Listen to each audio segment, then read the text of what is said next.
Hola amigos, ¿qué tal? ¿Cómo están? Ha pasado un largo tiempo desde que trabajamos el texto de la enciclopedia de Hegel. Así que vamos a ir al grano desde ya. Como recordatorio o para tomar en cuenta, como ustedes sabrán, ya se los comenté, pero no es malo recordarlo, yo uso para la lectura de la enciclopedia que estamos haciendo esta versión, ya que es la versión de Abada bilingüe traducida por Valsplana. Si ustedes tienen la versión de Alianza, no hay problema. Es la misma traducción, solo que no es bilingüe. Si por alguna razón tienen la versión de Ovejero y Mauri y no tienen esta, bueno, igual se puede trabajar, pero consideren de que la lectura va a ser distinta y que la traducción de Valsplana es superior. ¿Ya? Así que empecemos. Un breve paréntesis, de nuevo, lo siento. El formato de estas lecturas va a ser un poco distinto a lo que veníamos haciendo antes. Entonces lo que vamos a hacer ahora es que yo voy a leer el párrafo, o sea, el parágrafo, y después lo voy a comentar. Así vamos a ir trabajando de ahora en adelante, por lo menos, el concepto breve.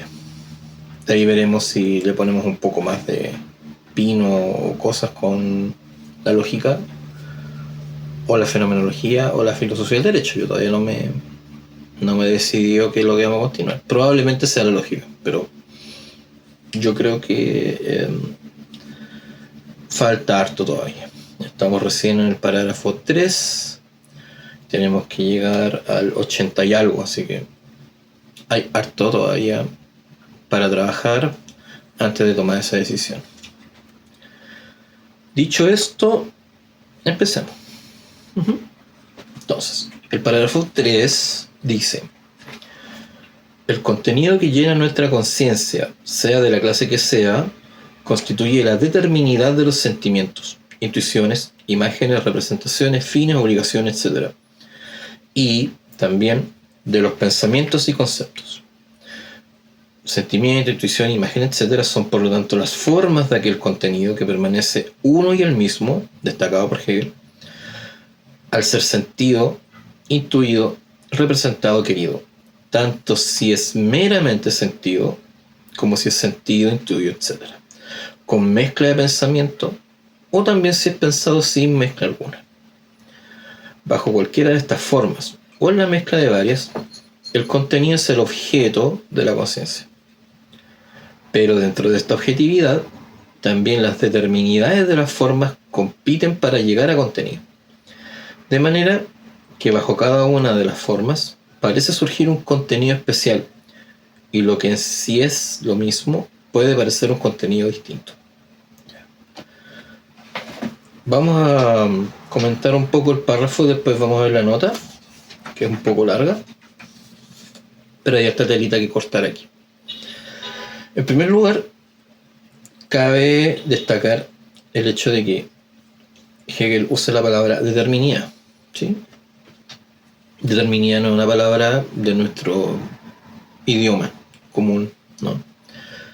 Traduce la palabra Bestimmtheit. Bestimmt es, determinar. También hay una raíz en este término que es destino, ¿ya? Que también es bueno tenerlo en cuenta para después cuando Hegel lo ocupe. Va a jugar con eso un poco después. Pero esta determinidad en el fondo se trata de una forma o una actividad de lo determinado, ¿ya?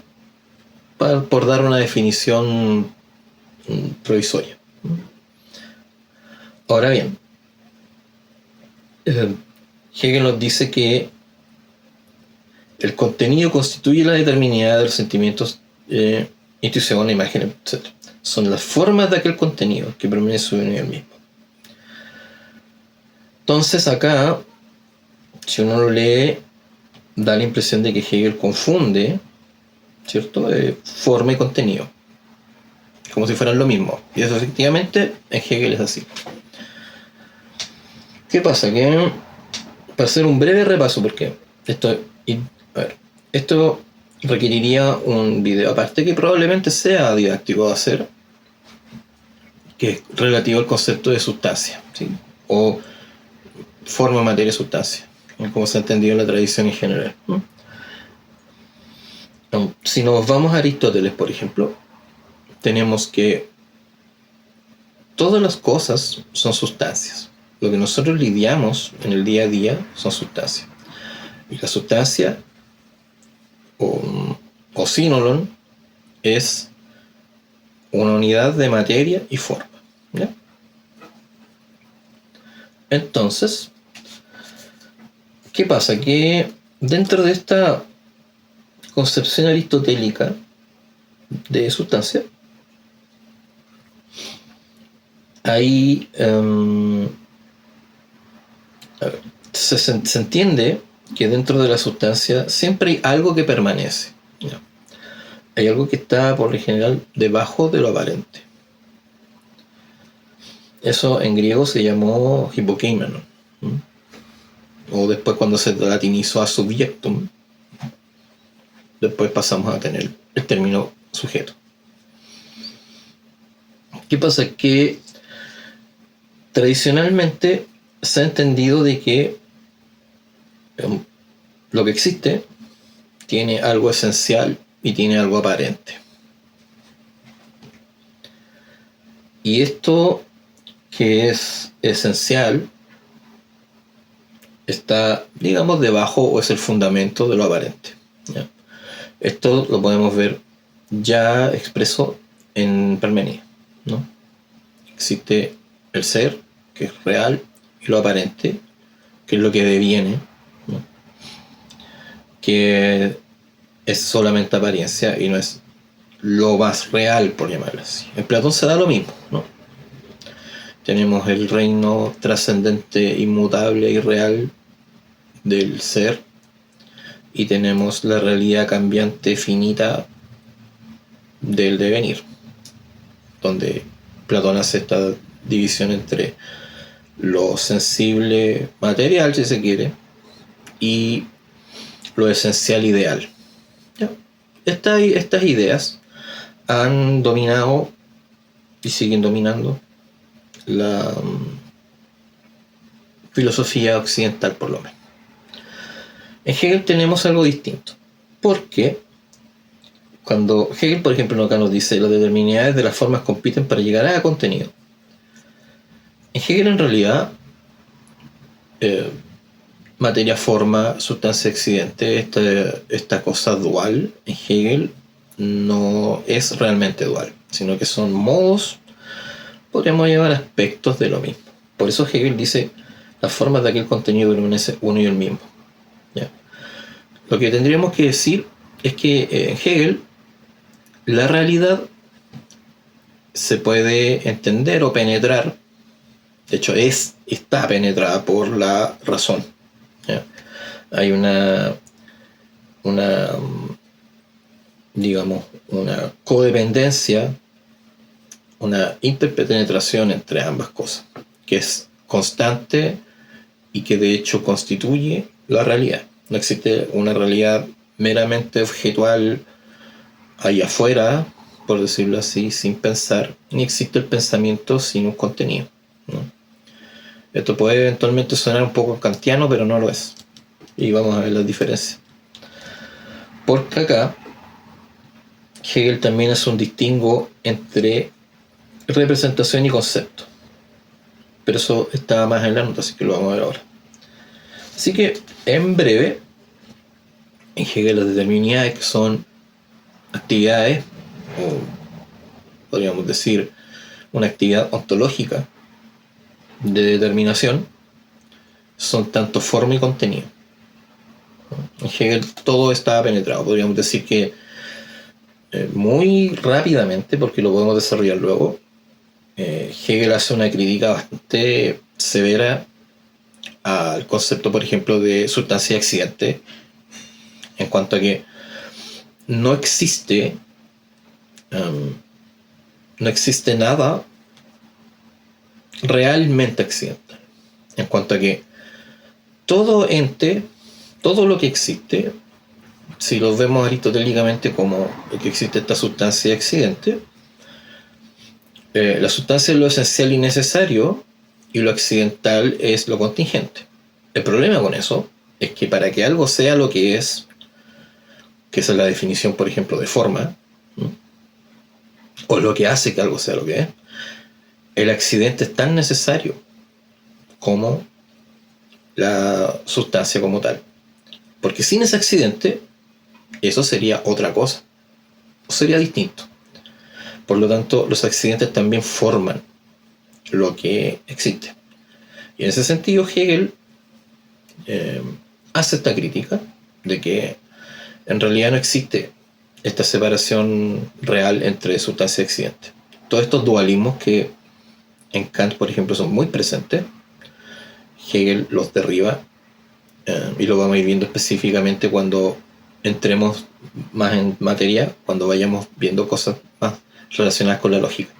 Pero quiero adelantar esto un poco para que lo tengan en cuenta, ¿no? Así que ahora vamos a ir con la nota. La nota dice así: como sea que las determinidades del sentimiento, la intuición del deseo, de la voluntad, etc., en tanto se es consciente de ellas, se pueden llamar en general representaciones. Y resulta que se puede decir de manera general que la filosofía pone pensamientos, categorías, o más exactamente conceptos, en lugar de las representaciones. Las representaciones pueden ser vistas como metáforas de los pensamientos y los conceptos.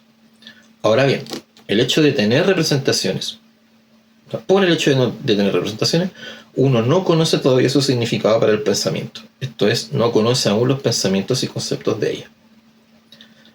Y viceversa, tampoco es lo mismo tener pensamientos y conceptos que saber cuáles son las representaciones, intuiciones o sentimientos que les corresponden. Acá voy a hacer una pausa. ¿Qué pasa? Que Hegel nos dice que las determinidades, en tanto ser consciente de ellas, se pueden llamar en general representaciones, pero también nos dice de que cuando la filosofía pone pensamientos, categorías, o más exactamente conceptos, en lugar de las representaciones, Hegel está haciendo un distingo entre representación y concepto, porque Hegel tiene un concepto del concepto que es también bastante distinto, ¿no?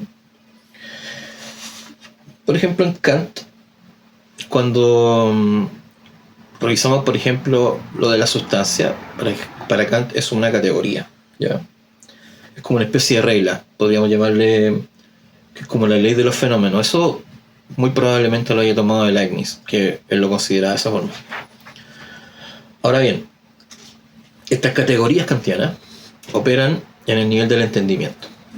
Por lo tanto, para Hegel, todo lo que Kant llama concepto, categoría, en Hegel eso es representación. Por eso hay que tener muy en cuenta la diferencia entre el concepto vulgar de representación, que es, por ejemplo, el volver a presentar, ¿no? Representar, pero en general esta idea de que la representación es algo visual o pictórico, o por ejemplo cuando nosotros queremos pensar algo, cuando pensamos lo llevamos a un ejemplo concreto visual, ¿ya? Eso para Hegel es una especie de representación, sí, pero no es una representación en términos, digamos, tan reales. Podríamos decir que en Hegel existen diversos niveles de interpenetración de la razón o del logos nous en la realidad, en como junto a la realidad. Por eso es que en Hegel podemos decir que existen conceptos y representaciones, porque son niveles distintos de penetración de la realidad. En cambio, los significados más corrientes de concepto, por ejemplo, es una definición. podríamos llamarle una definición, y en general es una definición más descriptiva. Si recuerdo bien, en la escolástica tenían tenían formas de definir distintas. Por ejemplo, tenían definiciones reales descriptivas y tenían definiciones reales esenciales. En las definiciones reales descriptivas, como el nombre dice, se refieren a una realidad y la describen podríamos decir desde lo aparente o como una representación, ¿ya? Pero la definición real esencial dice lo que la cosa es. Eso es lo que en Hegel se llama concepto, por hacer un paralelo. Entonces, ¿qué pasa? Que es importante tener en cuenta cuando leamos a Hegel de que si leemos a otros autores que usan estas mismas palabras como concepto o representación, no están significando lo mismo, ¿ya? En Hegel el concepto es algo mucho más esencial y es algo mucho más puro en términos de contenido y en términos de peso ontológico, si queremos llamarlo, ¿no?, que una representación. Por eso Hegel dice que las representaciones pueden ser vistas como metáforas de pensamientos y conceptos, ¿no? Ese es el concepto hegeliano. Vamos a seguir con la nota. Dice: una parte de lo que se llama la incomprensibilidad de la filosofía tiene que ver con esto. La dificultad reside, por una parte, en la incapacidad, que es solo falta de costumbre, de pensar abstractamente. Esto es, de retener conceptos puros y moverse entre ellos. En nuestra conciencia común, los pensamientos se unen y contaminan con materiales sensibles y mentales corrientes. Y al meditar, reflexionar o raciocinar, mezclamos los sentimientos, intuiciones o representaciones con pensamientos. Paréntesis. En toda proposición con contenido enteramente sensible, por ejemplo, esta hoja es verde, se han introducido ya categorías como ser y singularidad. Voy a detenerme acá.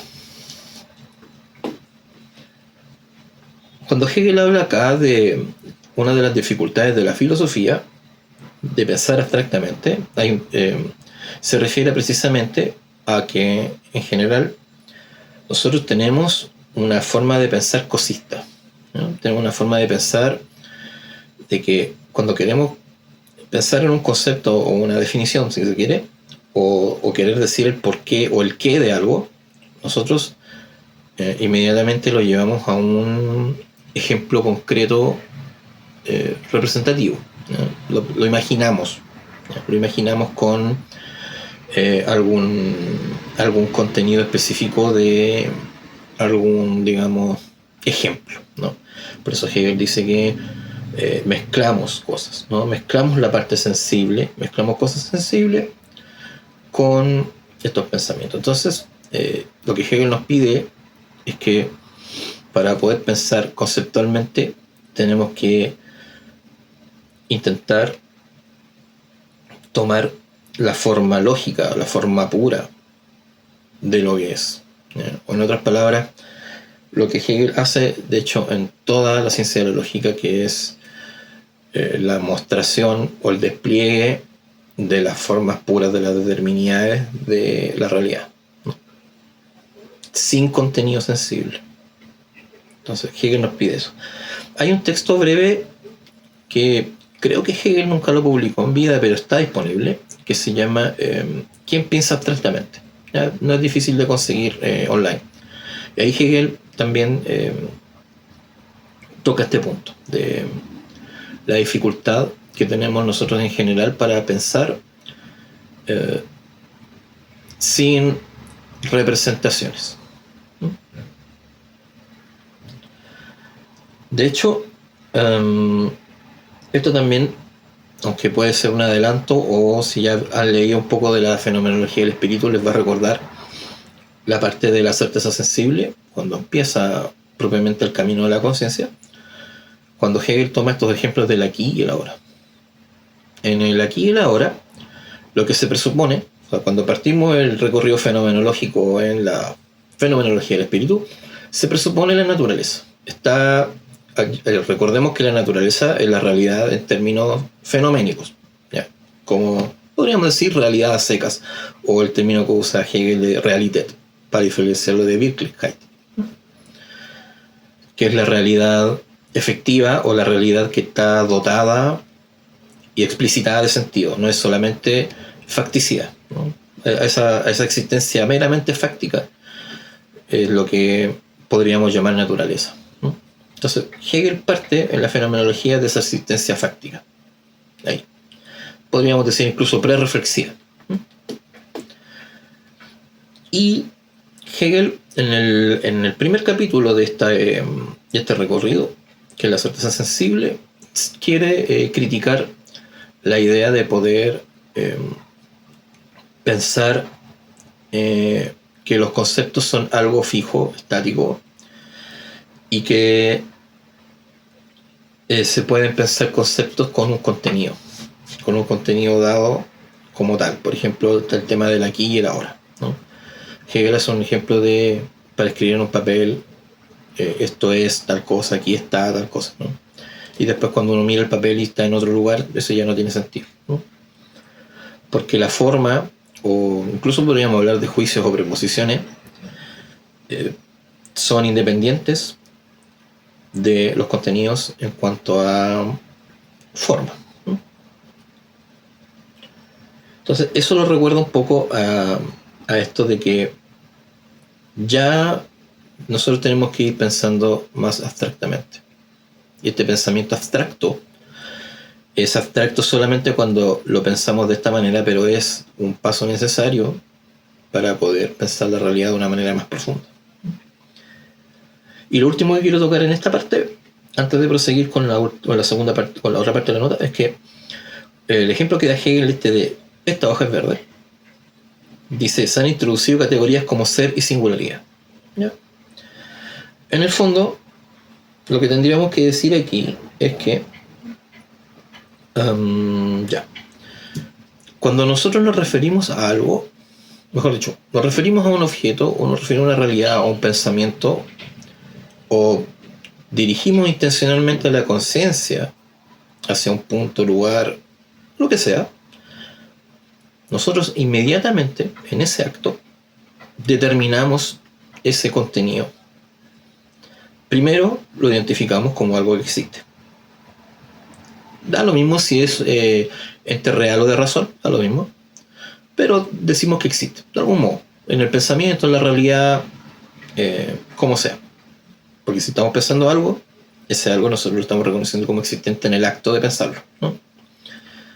Por otra parte, pensamos que lo que sea que estemos pensando, más allá de la multiplicidad, la cantidad de cosas que estemos pensando en este acto, estamos pensando algo, ¿no? Y ese pensamiento del algo es lo que Hegel llama cualidad. En otras palabras, nosotros cuando determinamos un ente, reconocemos que existe, y la primera determinación es una determinación cualitativa. Esto es lo que vamos a ver después en el desarrollo de la ciencia de la lógica, porque efectivamente Hegel, cuando parte de la ciencia de la lógica, el primer movimiento de determinaciones como tal es la cualidad, que lleva a la cantidad y después la medida. Es en el libro del ser. Y aparte, aquello que se piensa, al pensarlo y al determinarlo, también lo pensamos como en términos cuantitativos. Porque al hacer esta determinación, y a la vez en esta determinación negar o las demás cosas, o lo representamos como un uno, por ejemplo, como un objeto, o una multiplicidad, o una totalidad, o una variedad empírica, inmediatamente estamos haciendo una determinación cuantitativa también. Entonces tenemos existencia o ser, tenemos determinación cualitativa y tenemos determinación cuantitativa en cualquier acto intencional de la conciencia. Esto de acto intencional de la conciencia, intencionalidad, para quienes estén familiarizados con Husserl lo pueden pensar desde ahí. En el fondo, toda conciencia es conciencia de algo. Y cuando es conciencia de algo, esa intencionalidad lo que hace es determinar. Ahora, la última parte de la nota del 3 dice: otra cosa es empero tomar los pensamientos mismos como objeto, sin mezcla alguna. ¿Ya? Que es un poco lo que Hegel nos quiere mostrar o hacer en la lógica. Otra parte de la incomprensibilidad de la filosofía es la impaciencia por querer tener ante sí, bajo la forma de la representación, aquellos que tenemos en la conciencia como pensamiento y concepto. Se oye decir con frecuencia que uno no sabe qué es lo que se debe pensar bajo el concepto que se ofrece, pero es que bajo un concepto no se debe pensar otra cosa que el concepto mismo. El sentido de aquella expresión es una cierta añoranza de una representación que fuese ya familiar y corriente. A la conciencia le ocurre como si al quitarle el modo de la representación se le quitara el suelo sobre el que sostiene, firmemente de modo habitual. Cuando se encuentra trasladada a la pura región de los conceptos, no sabe en qué lugar del mundo se encuentra. Por ello los escritores, predicadores, conferenciantes, etc., que cuentan a sus lectores u oyentes cosas que estos ya saben de memoria, que les son habituales y se comprenden por sí mismas, resultan los más comprensibles de todos. Esto es un poco extensión de lo que se había dicho antes. Hegel acá dice muy textualmente que en general la gente cuando trata de pensar sin representación siente que no está pensando nada, porque intenta, por impaciencia, ponerle un contenido a un pensamiento o un concepto, cuando en general los conceptos o los pensamientos, sobre todo en este nivel lógico puro, tienen que ver más con formas o con definiciones que pueden aplicarse a diversos contenidos. Entonces, es muy fácil para poder... es muy fácil pensar en el nivel de representación para Hegel. Es muy fácil pensar en el nivel del entendimiento y por lo mismo, al repetir este tipo de cosas representativas y meramente reflexivas, si se quiere, es fácil pensar siempre con un pensamiento con mezcla de elementos sensibles, y la gente, como en general está acostumbrada a pensar así, lo va a entender más fácilmente. Yo creo, y esto es unido un poco a lo que hemos visto en los otros parágrafos, aquí Hegel yo creo que le está pegando un palo muy sutil de nuevo a Schleiermacher, ¿sí? En general a los predicadores o los filósofos teólogos que suelen dar charlas o suelen dar clases de cosas que se saben de memoria y que repiten constantemente usando ejemplos que la gente en general ya conoce. O esta cosa que también existía antes de incluso que llegara Hegeliana, que es la filosofía popular, ¿no? Hay una cosa de filosofía popular que es Hegel en general, Schelling también, están un poco en contra de eso, ¿no? Es sabido de que Schleiermacher hacía clases muchas veces con cosas que él sabía de memoria, no era que tuviera una lección y la estuviera leyendo, sino que él se paraba en su pupitre y hablaba, ¿no? Y lo tenía tan claro que él podía hacer eso. Aparte, el tipo era bastante erudito, sí, pero Hegel igual critica un poco eso, porque asume que hay una falta de rigor y también porque en general este tipo de discursos más edificantes, si se quiere, ¿no?, son más faltos de rigor científico en el sentido de Wissenschaft, ¿no? Eso fue el 3. Ya, yo creo que lo podríamos dejar hasta acá porque se hizo un poco largo el video, ¿no? Y ya la próxima sesión, si queremos llamarle sesión, podríamos ver el 4, que es bastante breve, y el 5, que si bien es cierto el 5 es es un párrafo más una nota. Profundiza un poco en lo mismo que estamos hablando ahora. Pero no pasaría de ahí porque el 6 es un parágrafo bien importante. En el 6 vamos a tener que detener un buen rato porque Hegel explica lo que quiso decir en el prefacio de la filosofía del derecho, con su frase de lo que es racional, eso es efectivamente real, y lo que es efectivamente real, eso es racional. ¿Ya? Frase que fue ya malinterpretada, vapuleada, criticada, ridiculizada hasta el hartazgo en vida de Hegel, y que ha sido una tendencia de mala lectura por tomárselo literal, y además también porque por la falta de conocimiento de el pensamiento hegeliano como tal, ¿no? También quisiera decir, y solo como a modo de adelanto, de que la traducción más común de esta frase es lo que es racional es real y lo que es real es racional. Eso pierde algunos matices, ¿no? Porque en Hegel existen niveles de realidad. Como habíamos hablado de niveles de interpenetración de la razón en la realidad como la realidad. Entonces hay niveles de realidad.